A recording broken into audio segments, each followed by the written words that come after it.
Jeudi 30 juin a eu lieu le conseil municipal qui s'est déroulé dans des conditions assez particulières puisqu'au même moment, devant la salle du conseil avait lieu une mobilisation de parents d'élèves qui protestaient, qui se plaignaient de la mise en place par la mairie de quotas, donc de places limitées au centre de loisirs. En effet, en mai dernier, la ville a décidé donc de modifier le règlement intérieur des accueils périscolaires et extrascolaires, donc des centres de loisirs. Et c'est par cette décision que la ville a pu instaurer un quota et poser problème, donc des problèmes de garde pour les parents d'élèves, notamment sur ces vacances d'été. Il aurait fallu une mobilisation forte des parents et que les médias la relayent et mettent en évidence la situation catastrophique à Villers pour que le maire puisse prendre en compte leur inquiétude.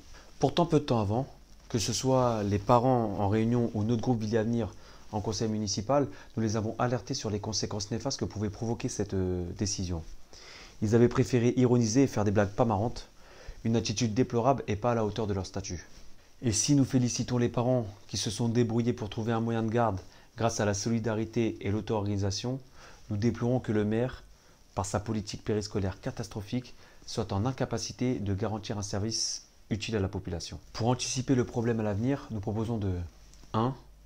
D'organiser des campagnes de job dating pour recruter, 2. De réévaluer les salaires et 3.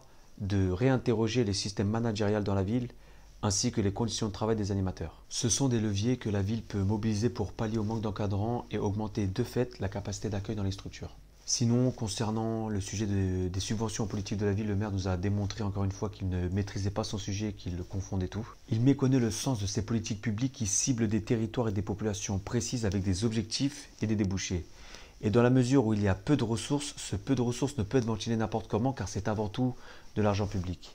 Et qu'un maire en place depuis 27 ans ne soit pas au fait du sens de ces dispositifs et de ces politiques publiques me paraît aberrant, pour ne pas dire inquiétant. En espérant que ce compte rendu vous ait été utile, je vous dis à très bientôt sur le terrain.